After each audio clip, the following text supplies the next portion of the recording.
केतनला सुद्धा आम्ही लहानपणापासून बघितलेलं आहे. ही मुलगी खूप संस्कारी आहे, खूप चांगली आहे. आम्हाला एवढी खात्री दिली, की "तू त्यांच्याकडे बघूच नको, तू आमच्याकडे बघ, आमची मुलगी आहे समजून घे." एवढी खात्री दिल्यानंतर आम्ही ह्या दोघांचं जुळवायला गेलो.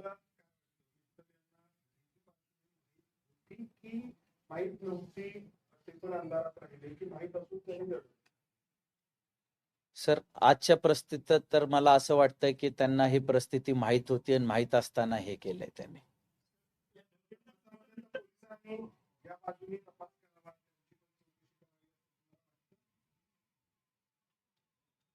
सर, न्यायव्यवस्थेवर मला भरोसा आहे. ते त्याच्यावर तपास करतील असं मला वाटतं.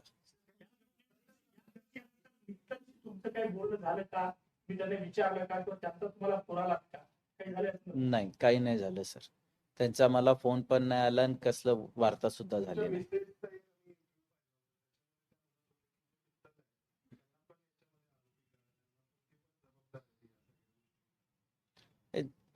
आमची फॅमिली तर हे मानते की ते जबाबदार आहेत ह्या सगळ्या गोष्टींना.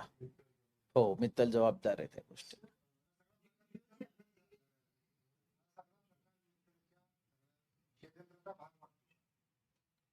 असू शकतो सर.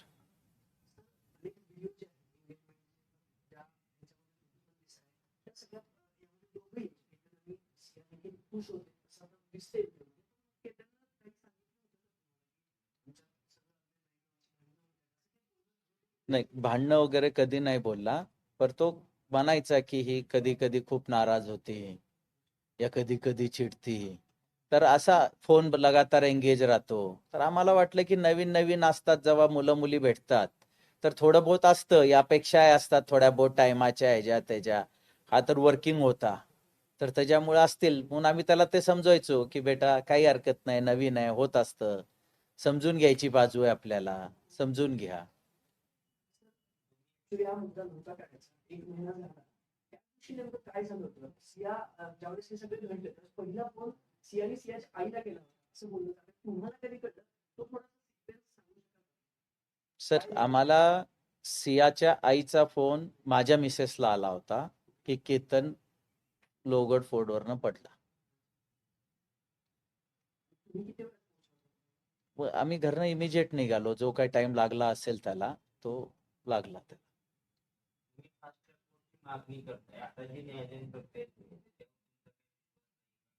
पोलिसांमध्ये आणि सर, दुसरी गोष्ट असं सीआयचे आई वडील ज्या पद्धतीने मीडियामध्ये बोलतात, एखाद्या चॅनल मार्फत ते सगळं भूमिका मांडली जाते, पेरले जाते, कारण ते वकील पण देतात तिला त्याच वेळी. आणि एकीकडे म्हणतात दोषी असताना तिला असेल तर शिक्षा द्या, म्हणजे ते प्रभाव टाकण्याचा प्रयत्न करतात या सगळ्या खटल्यावर, असं तुम्हाला वाटतं? सर, न्यायव्यवस्थेवर मला पूर्ण यकीन आहे. न्यायव्यवस्थेचा एकदम खूप छान काम चालू आहे. त्याच्यावर मला अविश्वासाचा विषयच नाही आहे. ते खूप व्यवस्थित काम करतायत.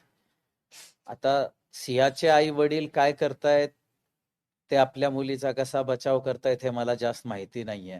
ते जे काय कळतंय ते मला मीडिया थ्रूच कळतंय. त्याच्यामुळे मी त्यांच्यावरती काही बोलू नाही शकत. दबाव टाकतात का मग या न्यायालयीन प्रक्रियेवर पोलिसांवरती, या सगळ्या एवढ्या सगळे हे प्रकरण एवढं गाजतंय, त्यामुळे माझ्या मुलीचा सुद्धा विषय म्हणजे दोषी असेल तर शिक्षा करा असं म्हणून एक प्रकारे दबाव टाकतायत का, असं वाटत नाही का? नाही साहेब, माझ्या वाटण्याने उपयोग नाही ना, का की जी न्यायव्यवस्था आहे त्यांच्यासमोर जी सत्य असेल ते सगळ्यांसमोरच येणार आहे, त्यांच्यासमोर पण येणार आहे. आज ते बोलतायत, जेव्हा त्यांच्या समोर येईल, आज त्यांना अगर भरोसा वाटत नाही, जेव्हा त्यांच्या समोर येतील त्यावेळेस बघू त्यांचं काय उत्तर येतं. पंतप्रधानांना देखील थेट पत्र देखील लिहिलेलं आहे. सर, मला न्यायव्यवस्थेवर भरोसा नाही म्हणून मी पत्र नाही लिहिलं. मी फक्त एक माझी व्यथा पंतप्रधान साहेबांना, प्रेसिडेंट साहेबांना व्यक्त केली आहे की असं असं घडलंय माझ्या मुलासोबत, जी काही चूक नव्हती. तो एक चांगला सुशिक्षित मुलगा, आज काम करणारा होता, त्याच्यासमोर त्याच्यासोबत असा अन्याय झालाय. आणि त्याच्यासाठी फक्त मी एवढीच त्यांना प्रार्थना केली की तुम्ही लवकरात लवकर निष्पक्ष न्याय मिळावा त्याला, ह्याची मी प्रार्थना केली.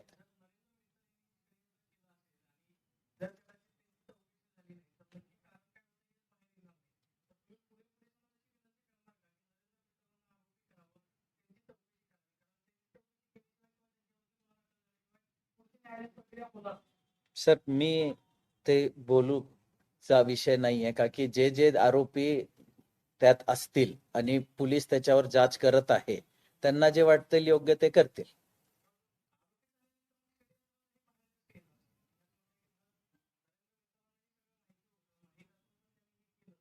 वाईट षडयंत्राचा भाग असू शकतो. नरेंद्र मित्रांवरती जर अटक झाला नाही त्यांची चौकशी केलेली आहे, तरी सगळं बाहेर कसे गेलं? नाही आता ते पोलिसांचा इन्व्हेस्टिगेशन पार्ट आहे की ते काय प्रकारे करतायत.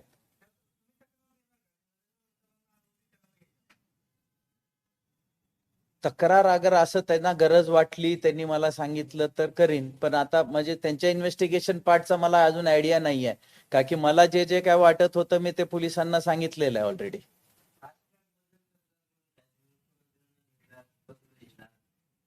पुढे काही बोलणं झालंय, काही तुम्ही त्याचा फॉलो घेताय की लवकर व्हावं, त्यासाठी कुणाशी बोलताय, काय काही उत्तर आलं का पत्र? नाही, पत्राचं उत्तर नाही. सर, तुम्ही तुळजापूरमध्ये पण एक मुवमेंट चालू झाली या गोष्टीवर, असं काही आहे का?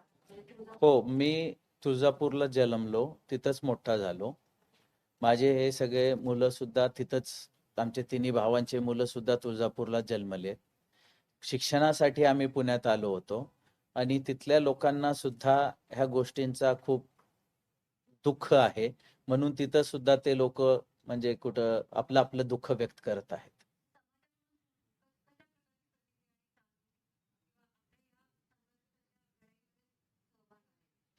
मी सगळ्या समाजांना हात जोडून विनंती करतो, आतापर्यंत तुम्ही माझा सगळ्या खूप चांगला साथ दिलाय.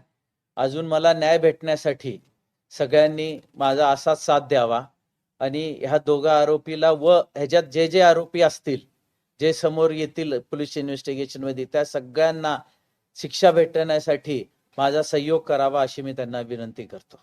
पाठीमागे तुम्ही मीडियाशी बोलताना असं म्हटलं की लोहगडावर ही परिस्थिती ज्यांनी पाहिली त्यांनी आवाहन केलं होतं, तसं काही तुमच्याशी कोणी कॉन्टॅक्ट वगैरे केलं होतं?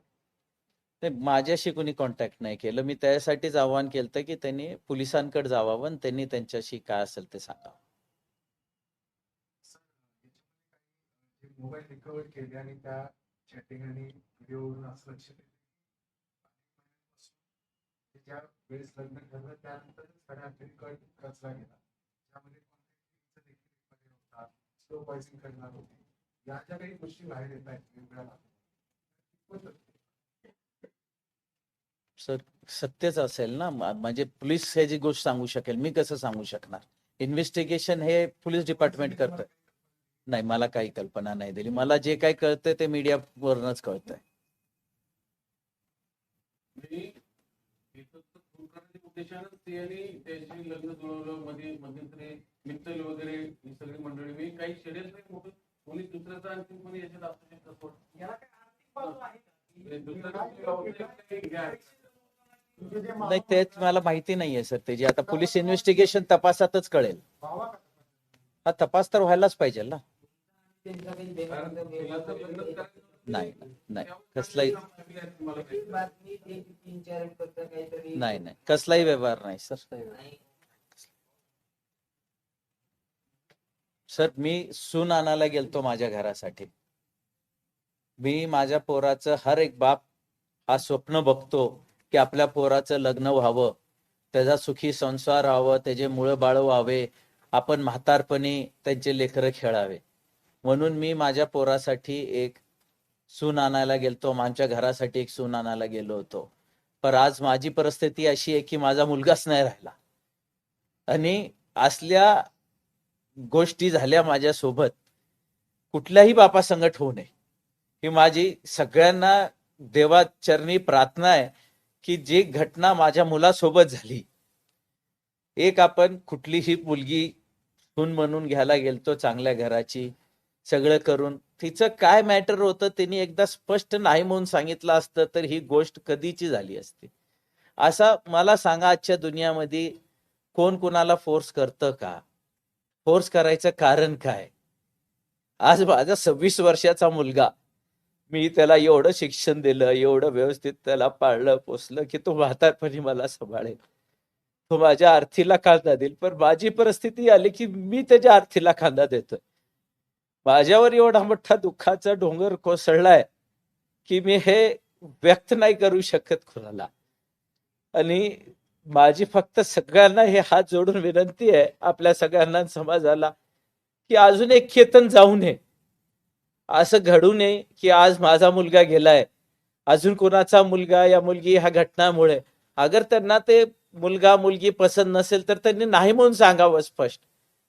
पण विनाकारण कोणाच्या मुलाचा असा हत्या करू नये, ही माझी सगळ्यांची विनंती आहे.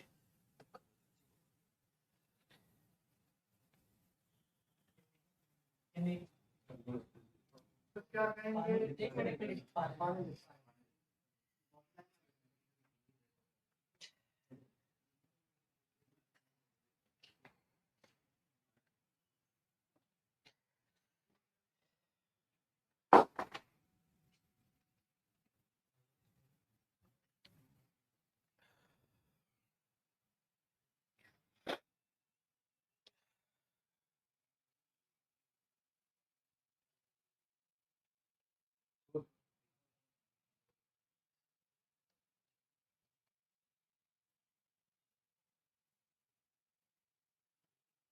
एक महिना होने वाला है इस तरह से पूछताछ हो रहा है और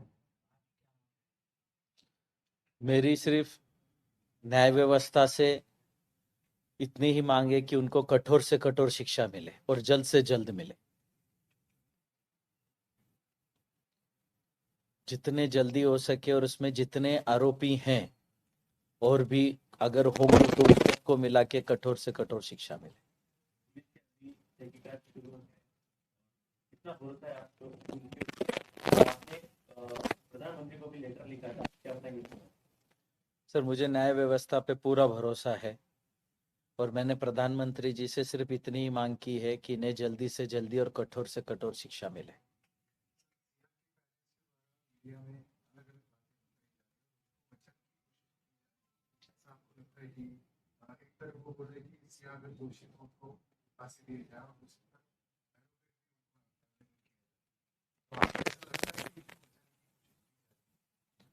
सर, न्याय व्यवस्था जो काम कर रही है और जितना अच्छे से काम कर रही है, मुझे न्याय व्यवस्था पे भरोसा है कि उनको शिक्षा 100% मिलेगी. सिर्फ मेरी इतनी है कि उनको जल्द से जल्द मिले.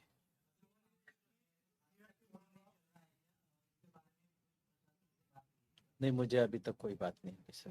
नहीं, सवाल ये था कि सिया एक तरफ कह रहे हैं कि सिया दोषी है तो उसको वहीं से ढकेल के उसकी ये शिक्षा दे, और दूसरी तरफ वही माता पिता सिया को वकील बदल रहे हैं, उसको पूरा सपोर्ट दे रहे हैं. तो इनका ये दोहरामा बर्ताव है, ऐसा आपको लगता है? 100% है ना सर कि उनका ये दोहरा बर्ताव है. अगर उनको किसी चीज पे यकीन नहीं है तो उन्होंने न्याय व्यवस्था में जाके इस चीज की जांच करनी चाहिए.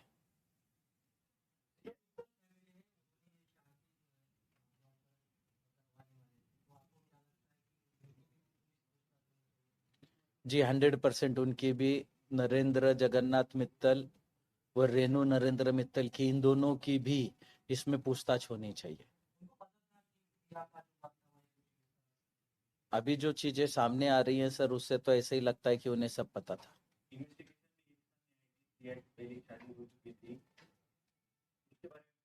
जी, मुझे उसके बारे में कोई पता नहीं है. जो पता चला वो मीडिया से ही पता चला.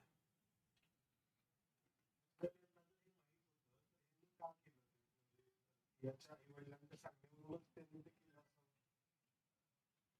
असू शकतं. हे पण तुम्ही त्यांचे नातेवाईक, तरी पण त्यांनी तुम्हाला फसवलं.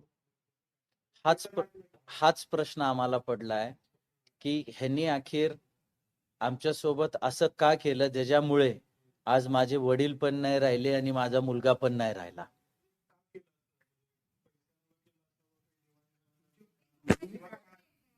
नाही, आमच्याशी काही बोलले नाही. नाही, काही नाही, काही वाद नाही, कसलाही व्यवहार नाही, वाद नाही, काही नाही. नाही, ते पुण्याचेच आहेत. त्यांची नरेंद्र मित्तलच्या सख्या काकाची मुलगी ही माझी आई आहे.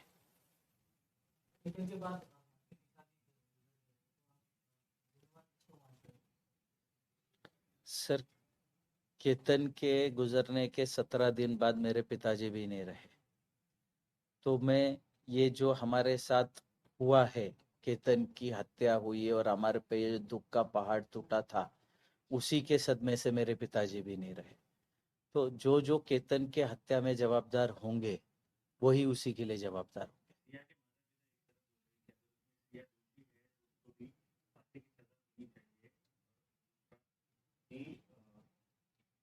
आप इसको कैसे देखते हैं जो बात कर रहे हैं? नहीं सर, अभी वो किस हिसाब से बात कर रहे हैं मुझे पता नहीं है, लेकिन ये तो दिख रहा है कि ये दोगलापन है उनका। एक तरफ एक बोल रहे हैं, एक तरफ एक बोल रहे हैं। कस्टडीमध्ये आहे की वाटतं आहे की हे काय एखादी घटना संतापात घडते, पण हा प्रयत्न 3-4 वेळा होत आहे. म्हणजे हे षडयंत्र आहे. षडयंत्र असतं. एकूण तपासाचं षडयंत्रामध्ये तर सिया आहे, तिथे फॅमिली आहे की हे नरेंद्र मित्तल आहे, तर त्यांना कोणी आणखी सुपारी दिली, कारण शेवटी हा सगळा आर्थिक सगळा डोलारा बघतात. त्याच्यात काही वेगळं संशय वाटतो का तुम्हाला? सर असू शकतो, पर तो तपासाचा भाग आहे, मला सांगू नाही शकत मी, पर असू शकतो अजून पण कोणता त्याच्यात.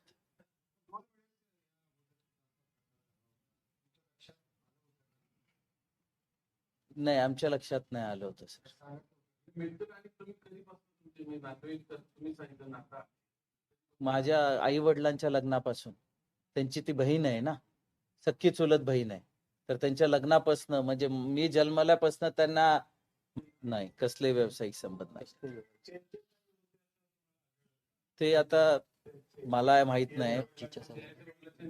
हो, पर ते दोघं म्हणजे नाही नाही भाऊजीन मेहुणा ना, सक्का मेहुणा. सख्या मेहुण्याची मुलगी आहे. रेणू मित्तलचा सक्का भाऊ आहे प्रवीण गोयल. लग्न जोडून दिलं. बर्ताव करने की पुलिस कस्टडी में कभी मिडिल फिंगर बता रही है, कभी पीएफ मांग कर रही है, तो आपको उसका ये इस लाइफस्टाइल या ऐसे बर्ताव के बारे में पहले कभी शक नहीं हुआ? नहीं, कभी नहीं हुआ सर. जो उसने मीडिया को दिखाया, उंगली दिखाया, इसके पिता उसको बोल रहे थे कि उसको चोट आई थी करके इस तरह का बुली करना, और पिता ने उसको बावजूद ये करना कि उसको लगा है, तो ये क्या कहेंगे वो सर बहुत शर्मनाक चीज है ये. किसी को भी ऐसा बर्ताव दिखाना या करना बहुत शर्मनाक चीज है. समाज को क्या कहेंगे, खास करके जो माता पिता है, नए बच्चे हैं, उनके लिए क्या? सर मैं पूरे समाज से यही विनंती करूंगा हाथ जोड़ के कि सब अपने बच्चों के तरफ ख्याल रखें. उनको वो कहाँ जा रहे हैं, कहाँ आ रहे हैं, क्या कर रहे हैं, उस पर ध्यान करके ध्यान रखें. उनको अच्छी परवरिश दे ताकि और कोई केतन अग्रवाल ना बने और किसी माँ बाप का बच्चे की हत्या ना हो. तो मैं यही सबसे दरख्वास्त करूंगा कि अपने बच्चों को अच्छी सीख दे, उनके तरफ ध्यान रखे और उनको अच्छे संस्कार दे. जयंतरावने आमची तिथे भेटी झाली नाही. थँक्यू. जयंतरावने त्या संदर्भातला खुलासा केला. त्यांनी माननीय